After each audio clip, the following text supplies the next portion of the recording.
God has granted much to this ministry, to me and to you, whom He's given the ability to receive the message.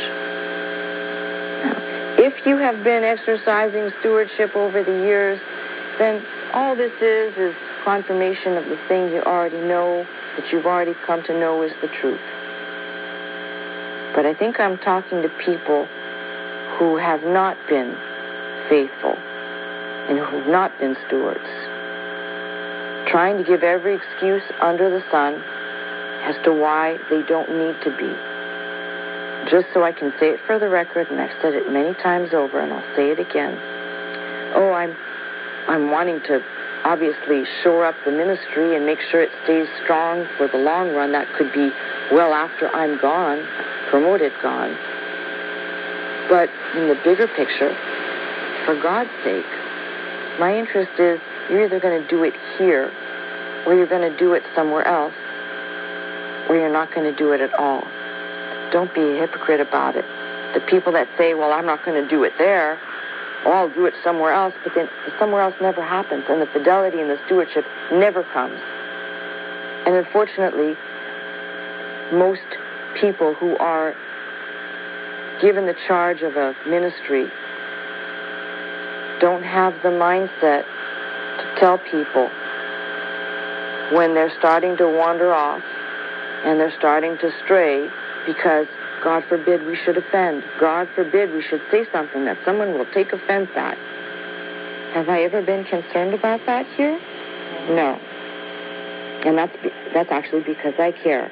It matters to me. People say, oh, it's all about, what matters to you. No, it doesn't matter to me about me.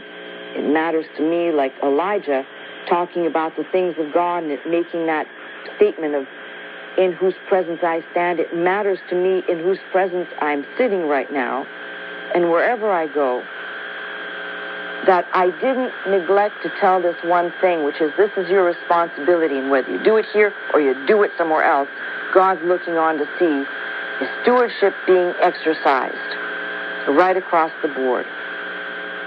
That ought to tell you that, I have a concern for this ministry, but the greater concern is for the things of God and the bigger picture. Now, you let that sink in, maybe for the ones who've just been slacking a little bit, you'll get up and you'll say, yep, you just described me, and I know what I need to do. And maybe there'll be people tonight who will just say, doesn't affect me because I'm not there. I'm asking it to affect you because God is with you wherever you are. And that's the thing that you should be concerned and definitely worried about in the bigger picture is your relationship with Him. That's what matters. Matters to me. Now, I'm taking your commitments and your reservations. I got time, and I've got money, and then I've got faithfulness. So there's 3 out of at least 5 that I mentioned. Maybe someone can hit one of those 3 by getting on the telephone. Come on, get busy.